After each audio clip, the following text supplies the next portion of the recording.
coming to see me, tell him I'm not around. Mwenye ataka kuja kuniona mwambie mimi si yuko. Hiyo ni Kiswahili kweli? Ati si yuko. Nini hiyo mnasemaga si yuko? Ai, mnaharibu Kiswahili nyinyi. Ati mimi mwambieni mimi si yuko. Hakuna kitu hakuna kitu kama si yuko. But anyway, KCP results zishatokelea. KCP results zimetoka. So over to mzazi sasa.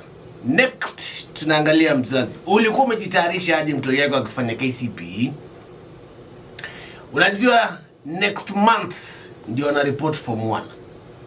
Na CS Professor Magoha amesema it's 100% transition. Hakuna mtoi ataenda shule. Sawa. Hiyo ni kulingana na gava. Kwa hivyo sasa we mzazi umejitayarisha na baadaye girls kudos.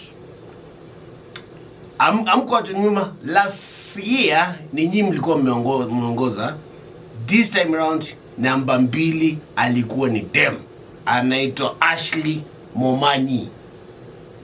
Madem siku hizi madem wako juu tu sana. Alafu namba 3 pia alikuwa ni dem. Alikuwa anaitwa Charity Oguoma. Haya, I don't want to look tribal ama tribalistic, lakini Wakamba tulikuwa ngapi? Wakamba 5 kwa the top 10, lakini toto walikuwa 14.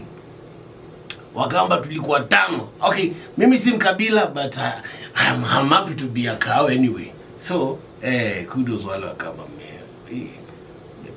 Mepita mpaka mwingine hapa anaitwa Njeru Joel Musioka mpaka CS wako akasema ai ati Musioka. Najua sisi kama tunajua kuindamari. Tunaweza oa kutoka anywhere. Cause me before nioe nilikuwa nioe Mkale. Alikuwa anaitwa Viola Ngetich. Na toa no imagine. Mimi nilikuwa nioe Mkale. Sikuwa nataka kuwa Mkamba. Why? I don't know. Nilikuwa nimefolini tu ya Mkale. So wazazi sasa kama hujitayarisha, you have a whole month ya kujitayarisha. Na ule mzazi yuko na mtoto wino unategemea mshahara kulipa school fees ya watoto wako. Tafadhali hii mshahara this month use it wisely, because wana report back on 26th na tutakuwa tumelipwa. Kwa hivyo hii ya March, mshahara ya March itumie kwa njia mzuri, ndio usikuwe frustrated wakati wa kurudi ama wakati unapeleka mtoto wako form 2, form 3 ama form 4. So kama unategemea mshahara, hii mshahara ya this month ndio ya kulipa school fees. Usitegemee hii nyingine ya April watakuwa narudi na yani wale wa salary hatutakuwa tumelipa. So my advice to you, hii mshahara ya March tumia kwa kulipa school fees ya mtoi.